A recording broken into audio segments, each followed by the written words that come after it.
Vamos começar essa aula falando sobre uma temática muito importante, que é a avaliação de cena e a segurança da equipe e também dos pacientes. Então vamos lá. Primeira coisa, a avaliação da cena e segurança da equipe é um primeiro passo primordial da assistência. Nessa imagem aqui do lado, a gente pode observar que tem uma vítima aqui no canto, que eu vou riscar, uma outra aqui sinalizando, um poste aqui caindo e um carro que bateu nesse objeto fixo. Então aqui uma pessoa, um veículo que bateu nesse poste, que está praticamente aí energizado até que prove o contrário, e mais uma pessoa aqui sinalizando. E aqui o socorrista. Quando a gente chega numa ocorrência, nós temos a primeira impressão, que nós chamamos de visão de para-brisa. O que é essa visão de para-brisa? O que eu consigo observar ao olhar para aquela cena? Tem quantas vítimas, mais ou menos? Objeto fixo, carro versus objeto fixo? Será que eu vou precisar de recursos adicionais? Tem muita gente em volta, aglomeração? Então essa é a visão de para-brisa, para que depois a gente possa ter etapas secundárias. Primeira etapa, né, que é etapa de, antes de qualquer atendimento, primeiro eu penso na minha segurança e na segurança da equipe, depois na vítima. Não posso entrar no meio da emoção. O segundo ponto é evitar que o socorrista se torne mais uma vítima. Quando você entra sem observar todo o cenário, você pode de repente entrar numa zona de risco, uma zona quente, que nós chamamos, e garantir uma abordagem organizada e segura. Quando você entra, de qualquer forma, talvez você não organizou nem a entrada nem a saída. Então fica mais difícil de não ficar seguro ou, de repente, ficar inseguro aquela cena. Aquela cena pode se tornar insegura para você, para terceiros, ou mesmo para novas equipes que vai chegar porque você não organizou a cena. Tudo bem? Lembre-se que a cena ela é mutável. Mesmo que agora eu sinalizei tudo bonitinho, que eu de repente isolei a área, não quer dizer que ela não pode se tornar insegura. Imagina só uma vítima de agressão. Só que falaram que o agressor foi embora. Mas será que ele pode voltar? Ou ele está voltando? Ou ele está em volta e ele quer terminar o serviço que de repente ele começou por um surto psicótico, de repente ele quis matar aquela pessoa, mas apartaram. Porém, ele está em volta. Ou de repente uma via pública mal sinalizada ou mal iluminada, que um carro venha aí cause mais lesões a outras vítimas ou a você. Primeira coisa, segurança. A gente pensa em EPI. Usar sempre os EPIs adequados, exemplo, luva, óculos, macacão de manga longa de preferência. E detalhe importante é que tem que ter faixas refletivas, igual aqui, ó. Por quê? Eu preciso ser visto por outras pessoas. Por isso que muitas das vezes esse macacão tem cor vibrante, exemplo, laranja, verde, então tem cores mais vibrantes, mas tem que ter faixas refletivas para que você possa ser observado, ser enxergado também à distância. Outra coisa, avaliar potenciais riscos de choque elétrico, trânsito, violência. Muitas das vezes tem alguém ali nervoso, tem risco de combustão, de fogo, né? Também tem que ficar de olho. E trabalhar em equipe. Eu preciso trabalhar sempre em equipe, manter uma comunicação clara do que realmente eu quero. Tá? Às vezes a pessoa entendeu que você quer para sair daquela cena e às vezes ele não quer que você saia da cena, quer que você saia de repente da frente da iluminação para você, para que ele possa fazer um procedimento. Então, ter um pouco mais de comunicação mais clara.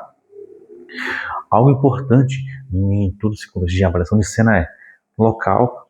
Onde foi o local? De repente, numa ribanceira, de repente, quando falo do local, estou falando do tipo também. Do tipo, você foi numa ribanceira, foi de repente uma via pública, numa residência, queda da altura, queda do muro, queda de repente de moto versus moto, moto versus carro, moto ou carro versus objeto fixo. Qual o tipo? Acesso. Acesso é fácil ou difícil? Acesso por corda ou não? Tem que ter iluminação ou tem a iluminação já muito boa estabelecida naquele local? Evento. O evento, o que aconteceu? Briga de torcida? Briga de repente de bar? O que aconteceu propriamente nesse evento? Qual que foi a dinâmica desse evento? O próximo item é materiais de risco. Combustão, existe um combustível ali, vidros, armas brancas, arma de fogo, produto químico, porque será que precisa adicionar outro recurso? Segurança, tá certo? Garantir a área livre de ameaças para depois atender. Eu só vou fazer atendimento se a área for livre de ameaças. Eu não posso colocar em risco a minha vida. Tipo de risco mais frequente de trânsito, risco de atropelamento. Então a gente tem que garantir que nem eu nem terceiros serão atropelados, tá certo? Elétricos, será que ainda existe fios energizados naquele local? Ambiental, existe risco de fogo, de explosão, chuva, deslizamento. Se tiver, como que eu posso atenuar, como eu posso diminuir esses riscos? E social, violência, aglomeração. Então tem que ter um cuidado também com esses tipos de riscos que são os mais frequentes.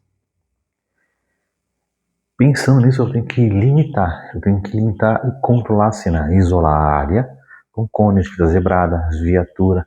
Um exemplo aqui, eu tenho uma viatura policiamento e mais uma viatura aqui. Então, tá isolado essa parte aqui para que eu possa fazer o atendimento. Garantir um espaço de trabalho seguro, tá? Tem que estar seguro e também controlar a quantidade de pessoas em voltas. Nessa parte aqui, muito importante avaliar o número de vítimas. Quantas vítimas estão envolvidas? Será que precisa de mais recursos? Será que é múltiplas vítimas? Qual a sua gravidade? Preciso saber se é possível acionar recursos avançados ou básicos, já que tem um número maior de vítimas. E se há uma necessidade de mais ambulâncias, bombeiro, ambulância do SAMU, policiamento, guarda de trânsito. O que eu preciso nesse local? Depois disso, vou garantir uma estratégia. Qual a estratégia? Definir as prioridades de vítimas mais graves, usar protocolo de triagem de múltiplas vítimas, se tiver múltiplas vítimas, acionar recursos extras, se necessário, se não tiver uma necessidade, você sabe que o recurso que está ali é o suficiente, não precisa acionar o restante, mas se sabe que não é possível fazer somente a assistência sozinho, chamar outros recursos. E aqui, para isso acontecer, tem que ter uma comunicação eficaz com a central de regulação, o número de vítimas, manter o contato claro e objetivo. Com quem? Estou falando com o policiamento, com a regulação, eu estou falando com quem, mas de forma muito clara e objetiva. Qual o objetivo? De repente, mais recurso, menos recurso, suporte avançado, suporte básico, policiamento. Relatar mudanças da cena, mudou a cena, eu relato. Muitas vezes a gente faz isso, comunicação via rádio HT, usando código Q e alfabeto fonético. Então a gente usa muito o código Q e alfabeto fonético com algum rádio de comunicação. E para concluir, algo muito importante, eu tenho que manter a cena segura para mim e para minha equipe, é o primeiro passo. Segunda coisa, sem cena segura a gente não atende, a gente não vai colocar a nossa vida em risco e a avaliação constante do ambiente até o final da ocorrência. A cena é mutável, então tem que ficar de olho se alguma coisa está mudando. Te aguardo na próxima aula.